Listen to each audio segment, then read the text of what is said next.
فيلمنا زجمر أب 1980 أب كتما هونغ كونغ استفلالي مرئيتات زقرب حدا نايليتي كلاب اندار اي نايل جمر حدا كابو دما زخونة حق زي بلو ناي باسي ويدما فايتس وجدر نورو اتفسام قدم جمارو تعذبتي ورد خقوري عدوم نبرو زقرم دما اتباس زخون حقاي نبرون نمك أنا أنتم بزدليو من قدي كسعرو نسع نبرا أموداتا كان لو كوان ويدما بحصيرو كوان زبال صليم قرب زلو سدتنيا تحوات خويني وص اتودر ابتا كتما زنبرو عبيت ጉጅለታት ማፊያ استدالو ينيرو اتناي مافيا ጉጅለ بالمود مستر بيك بزبال سباي زمرح نيرو كوان دحر معواتو عبي متن زلو ገንዘብ ተሸለመ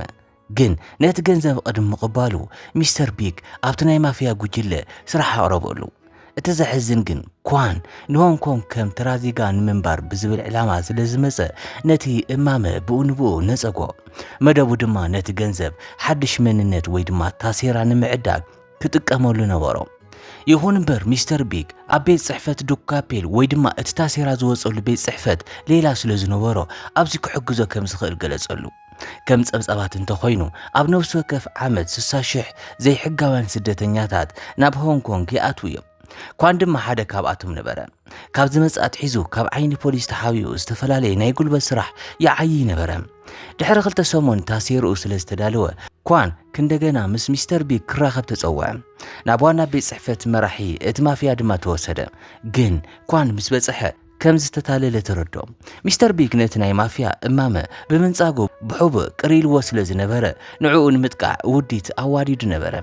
اب تسفا زقرصلو غزي كوان كابتوانا بيت صحفت مافيا حنت ملتي شانطا ገንዘብ سريقو هادمه بز مخنيات دما إلاما نايتوم تحتي مستر بيك سور حسابات كونه ات زحغوس جن كوان ناب حنتي اوتوبوس بمزلال كملت كيل نبره أبتو قعزة جن ناي مستر بيك يمانا إير زخونة كينغ زبهال سب أسورو تخطي لرخبو اتتصبقنا جرجن كوان أبوغ كإلا سلازي نبرة رؤسو ككالا خلق عالم نابي كم زملت بزي مفلات كوان ناب حدا والد سيتي ويدما بغزر استخدمت كتما زبهال بهزب استملئ بوتا كأتو السنة كينغ نابت بوتا كأتو سلازي ساقا أب مئتو نايتا كتما نكوان مسعبا قوارزو اتبوتا نمستر بيك مقانا قنتو بزخونة كالقوجل مافيا زقوها هزار كم زنبرة دما ترقاقزا يخون انبر اتشقر أبزي يبقعن كوان اتاسرق عشانتا جنزب زي كونتس حاشش كم زنبرة نوح كيس أنا حفلتا كوان أبتناي جنكت اوانو حدا نبر اتي بوتا حاشش كتك امرأي اتستشكم حاش دما كشطو بمتسفاو نابتوم ابتخباب زنبرو شيء تحاشش كقرب فتنا جن تقبل نتاب كند زركب كوان كم توادا دار كوينو يترايو قال أمارات سلزي نبرو كوان بسنك تقصال حماق عدلستسوم معقواهي انداوصة نخلع جزي كواقع تقدد نخلهم اتوم شيء تحاشش دحر مسعابو ابتخباب كابزلو مرحت ما في حدا زخونة شين زبهال كقتل فتنا اتي صقم شين بخارا اب متقام ازيو كيلا نبره كوان وق كاب مقصال كهد موسن جن نوح كيصنح نابي كم زخير طفو بጭንቀት بگيغا ناب حدا ناي صقري ملاص ايد كوان اتيو نتوانا جو كحزفتن شين نزم سرأي اتتصقر زلاصي حلقهم كوين سلسترخبه طرح سحقه كوان بحد صفعي طرح بخبيد قسله اتي سايكلون بزبل سم زفلت حلقه نايتا كتما هدوءن لبامن ينيرو نتخونتات مستردو ابتا كتما داغماي زخونه شجر كيفطر قال بمئتاو نكوان نكخيد فقدلو كوان كموغاتو اندحاوين كله ابرسي نحسي غزاناي حد نباري زعرفلو بوتا رخبه زغرمي اتا كتما كند تزحاسبو زنبره زاكل حماقي نبرتن قال زي فلطم سبات مغن مستنامصلو دحر قرب غزي حدا ماسكيرا غصو مشفن زغبره سباي نكوان نتصقم نمفتح ناب سايكلون كملس نغرو كوان شعوزانتو بمكفال ابعد ولا حدا بيتسب سلازي ترفو ناب هونغ كونغ كم زمصن مس بصحجن بمستر بيك كم استتاللن اردو اب موداتا سايكلون نتخونتات نمفتح اتا شانطه حشيش كتملس حاتته اتي زي حقاوي اقحو هيوت كوان اب حداغا كودقيو ابتا ليتتيا سايكلون بسطور نابوانا بيت صحفت مستر بيك اتيو مستر بيك نهيوت كوان كم زمحرو نمرغغاز نتي استسرق حاشيش مس حدا تقلال ገንዘብ اركبو يخون بر مستر بيك نتناي سلام وبتو نصيغو اب تحت فراشو نستحابه اصو كوصي فتن جن سايكلون بقلط في تف ኣብዚ እዋን እዚ ቁስሊ ኳን ብኢቪ ዝፍለጥ ማስኬራ ዝገበረ ሰብኣይ ይሕከም ነበረ ከም ዝተረጋገፀ ኢቪ ናይ ዓበይቲ ፊልምታት ካብ ምእካብ ተወሳኺ ኣብ ሕክምና ኣዝዩ ክኢላ ነበረ ማስኬራ ዝገብረሉ ምኽንያት ድማ ገጹን ሰቡነቱን ብበሰላታት ዝተሸፈነ ስለ ዝነበረ እዩ ነዊሕ ከይጸንሐ ሺን ተቐልቂሉ ንኳን ምስ ሚስተር ቢግ ዝነበሮ ሽግር ከም ዝተፈትሐ ሓበሮ ግን ኳን ነቲ ሳይክሎን ንዕኡ ዘጥፍኦ መጠን ገንዘብ ክምልስ ተሓተተ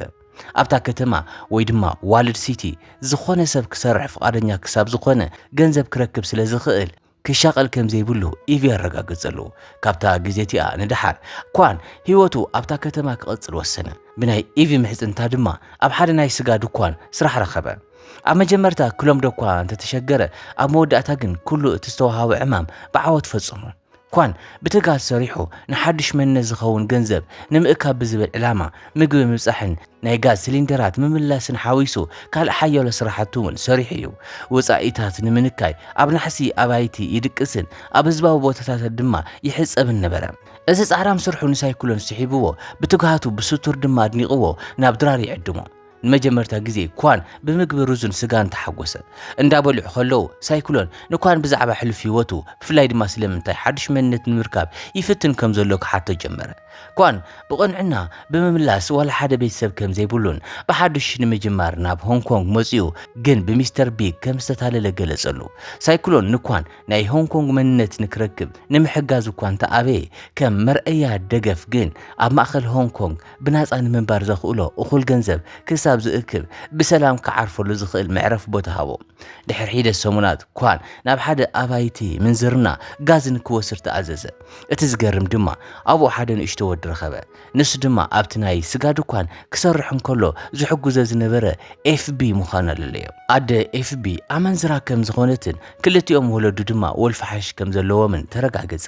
ወለዱ ክከናኸንዎ ስለ ዘይኽእሉ ኤፍቢ ካብ ንእሱ ዕድሚኡ ኣትሒዙ ኣብቲ ናይ ስጋ ድኳን ምስርሑ ዘገረሞ ይነበረን ንጽባሒቱ ኣቦ ኤፍቢ ብሰንኪ ሓሽሽ ተቋጻርነቱ ስኢኑ ንሰበይቱ ቀተላ ዝገደድ ድማ ሬሳ ኣደ ኤፍቢ ካብ ላዕሊ ዝወደቐት መሲላ ምእንቲ ክትረአ ካብ ናሕሲ ተደርብያ ነበረት ኳንን ካልኦት ነበርትን ነቲ ሬሳ ንምልዓል ብቁልጡፍ ናብቲ ቦታ ተኣከቡ ግን እዚ ፍጻመ ንኤፍቢ ብዕምቆት ኣሰንበዶም ኣብ መወዳእታ እቲ ቅድሚ ሕጂ በኺዩ ዘይፈልጥ ንእሽቶ ወዲ ንንብዓቱ ክዓግቶ ይከኣለን እዚ እቲ ብገበነኛታት ዝነብሩላ ከተማ ዘለዎ ጭቡጥ ሓቂ ነበረ ሚስተር ሳይክሎን ንህዝቡ ወትሩ ናብ ቁኑዕ መንገዲ ክመርሕ ይፍትን እኳ እንተነበረ ፈጻሚ ሕጊ ወይ ድማ ፖሊስ ግን ኣይነበረን ኳን በዚ ተቆጢዑ ኣብ ሞት ኣደ ኤፍቢ ሕነ ክፈዲ ወሰነ ግን ተወሳኺ ሽግር ከየስዕብ መንነቱ ብመነፀርን ሽጓማንን ንምሕባእ ፈተነ እቲ ዝገርም ድማ ኣብታ ለይቲቲኣ ኳን ጥራሕ ኣይነበረን ሕነ ናይ ምፍዳይ ውጥን ዘለዎ ሽንን ሓያሎ ትሕቲ ሚስተር ሳይክሎን ዝሰርሑ ሰባት እውን ብስቱር ኣብ ሞት ኣደ ኤፍቢ ሕነ ክፈድዩ ተዳልዮም ነበሩ ንኣቦ ኤፍቢ ብትሪ ምስ ሃረምዎ ኣርባዕትዮም ካብቲ ቦታ ሃደሙ ኣብዚ ቶኒ ዝበሃል ሓደ ካብቶም ላዕለዎት ኣባላት ናይቲ ማፍያ ንላለ ኳን ሓድሽ መጻኢ እኳ እንተነበረ ፍጻመታት ናይታ ለይቲ ግዜኦም ብሓንሳብ ክሕልፉ ዋላ እውን ማጆንግ ዝበሃል ፀወታ ክፃወቱ ኣጋጣሚ ፈጠረሎም ድሕሪ ውሑድ መዓልታት ሚስተር ሳይክሎንን ኳንን ካልእ ሙቕ ዝበለ ዕላል ገበሩ ኣብዚ ግዜ እዚ ግን ኣዝዮም ዝተቃረቡ ይመስሉ ነበሩ ሚስተር ሳይክሎን እሞ ከዓ ኣብዚ ቅጽል ግዜ ሓደ ሕማቕ ሰብ ክትሃርም ምስ ትደሊ በጃኻ ዓድመን በሎ ማዕረክ እንደይ ከም ኣቦን ወድን ዝዓይነቱ ምትእስሳር ከም ዘማዕበሉ ንጹር ነበረ ኳን ኣብ ከም ዝበለ ዝዓነወ ሰፈር ሰላም ክረክብ የኢሉ ሓሲቦ ይፈልጥን ይኹን እምበር ሆንግ ኮንግ ብጃፓንን ብሪጣንያን ናይ ምግዛእ ታሪክ ስዒቡ ድሕሪ ቁሩብ ግዜ ናብ ቻይና ክትምለስ ስለ ዝነበራ ሓጎሶም ሓፂር ነበረ እቲ ፀገም መንግስቲ ቻይና ነታ ከተማ ወይ ድማ ዋልድ ሲቲ ከም መዕቆቢ ገበነኛታትን ዘይሕጋውያን ስደተኛታትን ብምርኣይ ከፍርሳ መደብ ነበሮ ሚስተር ሳይክሎን ብስቱር መንሽሮ ሳምቡኡ ስለ ዝነበሮ ብዛዕባ ዝዋላ ሓንቲ ክገብር ኣይከኣለን ድሕሪ ገለ ግዜ ሚስተር ሳይክሎን ነቲ ጽቡቕ ዓርኩን ዋና መሬት ናይታ ከተማን ዝኾነ ዲክቻዎ በጽሖ በቦርሑ ካብ ነበርቲ ዝእከብ ክራይ ብሳይክሎን ተኣኪቡ ንዕኡ ይኽፈል ከም ዝነበረ ተቃልዐ ኣብዚ መበቆል ናይታ ከተማ ንፈልጥ ቅድሚ 10 ዓመታት እቲ ከባቢ ድሮ መሕቢእ ገበነኛታት ኮይኑ ነበረ ኣብቲ ግዜቲ እቲ ግዛኣት ኣብ መንጎ ክልተ ተቃናቀንቲ ጉጅለታት ሓደ ብቻው ዝምራሕ እቲ ካልኣይ ድማ ብጂም ዝበሃል ሰብኣይ ዝምራሕ ተመቂሉ ነበረ ሓደ መዓልቲ እቲ ናይ መሬት ምስሓብ ብሳይክሎን نجيم نكسعرو زغور حاجز تفتح كاب شع جميرو كالق جيت هاينبرن جنخه اتصقم حنا ناي تشاو ملء بملء تفصيما يفلطن مهنياتو جيم نسويت نخلت دقن قتيلوم نبره جيم እኳ انت موته تشاو نتوم ገና ዘይረኸቦ ዝተረፉ ስድራ ቤት ጂም ከጥፎም ቆሪጽ ሰልዓለም ኣብዚ እዋን እዚ እታ ከተማ ክትፈርስ ያ ዝብል ወረ እንደ ሓበይ ምስከደ ቶኒ ናይ ገዛእ ርእሱ ውጥናት ከዳሉ ጀመረ ካራኦኬ ዝፈቱ ኢቪ ናይ ሌይቲ ክለብ ክኸፍት መደብ ነበሮ ቶኒ ድማ ናይ ገዛእ ርእሱ ጉጅለ ጋንግ ንምጅማር ውጥን ነበሮ ኣብ ማእኸል እዚ ኩሉ ግን ኳን ጓሂኡ ከሓባ ኣይካለን ነታ ከተማ ኣፍቂርዋ ነበረ በታለይቲያ ናብ ሚስተር ሳይክሎን ከይዱ ንሓዋሩ ኣብ ክጸንሕ ይኽእል ድዩ ሓተተ ሚስተር ሳይክሎን ግን እታ ከተማ ኣብ መወዳእታ ከም ትፈርስ ገለጸሉ ኳን ንዕኡ ክሰርሕ እንተደልዩ ጸጉሪ ምልጻይ ክመሃር ከም ዘለዎ ረዶም ኣብታለይቲያ ሚስተር ሳይክሎን ንኳን ሙያ ጸጉሪ ምልጻይ ብሓጎስ ከምሮ ጀመረ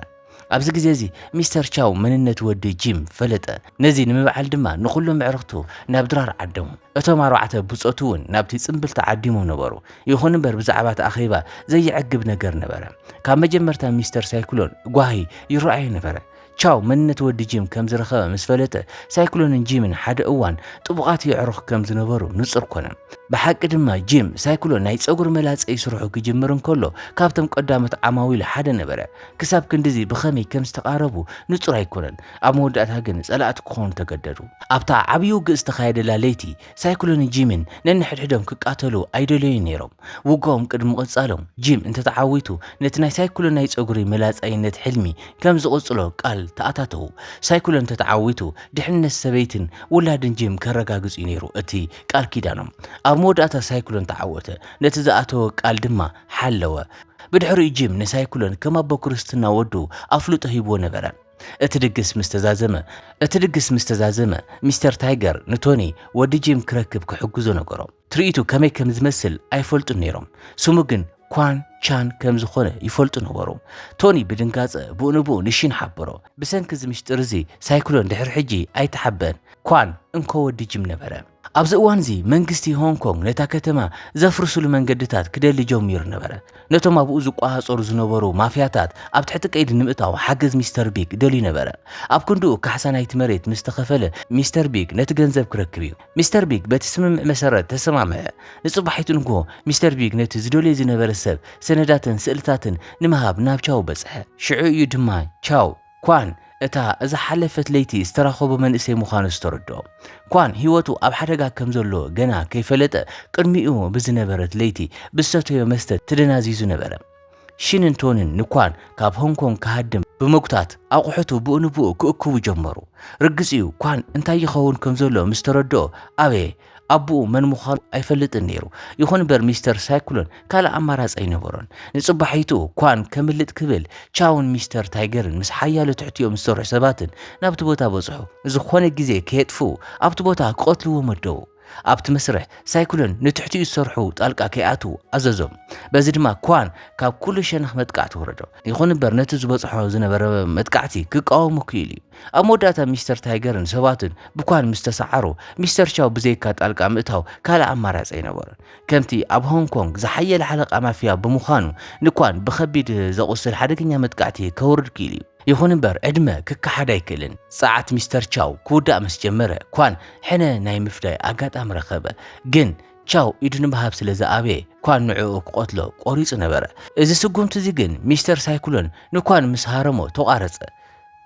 ግን መጥቃዕቲ ሳይክሎን ንቻው ንምክልኻል ዘይኮነስ ነቲ ዕግርግር ደው ንምባል እዩ ነይሩ እቲ ዘሕዝን ግን ቻው ብዓርኩ ስለ ዝደሓነ ምስጋና ኣብ ክንዲ ዝስምዖ ንኳን ንክቆትሎ ኣብ ልዕሊ ሳይክሎን ጸቕጢ ገበረ ኣብ መወዳእታ ቻው ሕነ ምፍዳይ ደው ከብል ተገደደ ከመይሲ ኳን ኣብቲ ዝሓለፈ መጥቃዕቲ ድሮ ብኸቢድ ቆሲሉ ነበረ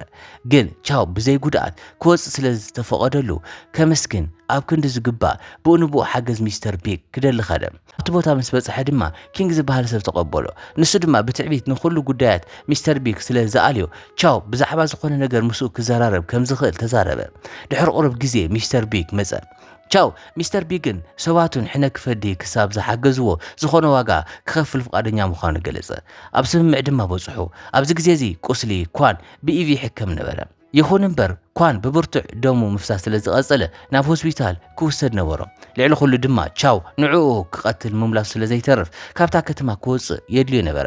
ነዊሕ ከይጸንሐ ሚስተር ቢግን ሰባቱ ናብታ ከተማ በጽሑ ሽንቦይኑ ክገጥሞም ብምግንጻል ንሓለቑ ቅድም ከምልጥ ኣዘዞ ሳይክሎን ግን በዚ ሓሳብ ኣይተሰማምዕን ኣብቲ ግዜቲ ኣብ ዋና ቤት ጽሕፈት ሚስተር ታይገር ዝነበረ ቶኒ ንሚስተር ሳይክሎን ንምድሓን ክኸይድ ፍቓድ ሓተተ ከመይሲ ቶኒ ሓደ እዋን ንሳይክሎን ካብ ወልፊ ሓሽሽ ኣድሒንዎ ነይሩ እዩ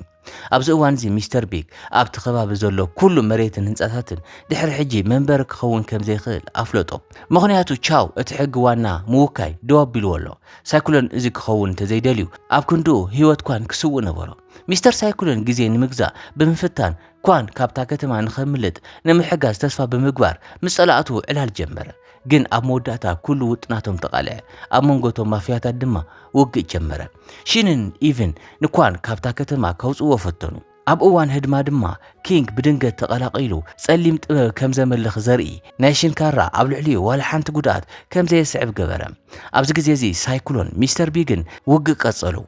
ግን ናይ ሳይክሎን ጥዕና ኣብ ሕማቕ ኩነታት ስለ ዝነበረ ውግእ ክቐጽል ኣጸገሞ ብኻልእ ወገን ቶኒ ንዕርኽቱ ኣንጻር ኪንግ ክዋግኡ ንምሕጋዝ በጽሐ ግን ዝገበሩ እንተገበሩ ዋላ ሓንቲ ዝሰርሕ ኣይመስልን ኩሎም ድማ ሓገዝ ሲኢኖም ተረፉ ነዚ ዝተረድእ ሳይክሎን ነቶም ብትሕቲኡ ዝሰርሑ ሰባት ንኪንግ ንክስዕርዎ ክሕግዞም ወሰነ ሚስተር ቢግ ኣብቲ ግዜቲ ምስ ሓደ ካብቶም ብሰይፊ ክኢላ ዝነበረ ሰብ ናይ ሳይክሎን ይዋጋእ ነበረ እቲ ዘሕዝን ብሰንኪቲ ዝነበረ ዓብዪ ፍልሊ ክእለት እቲ ሰብ ሳይክሎን እውን ኣብ መወዳእታ ተሰዓረ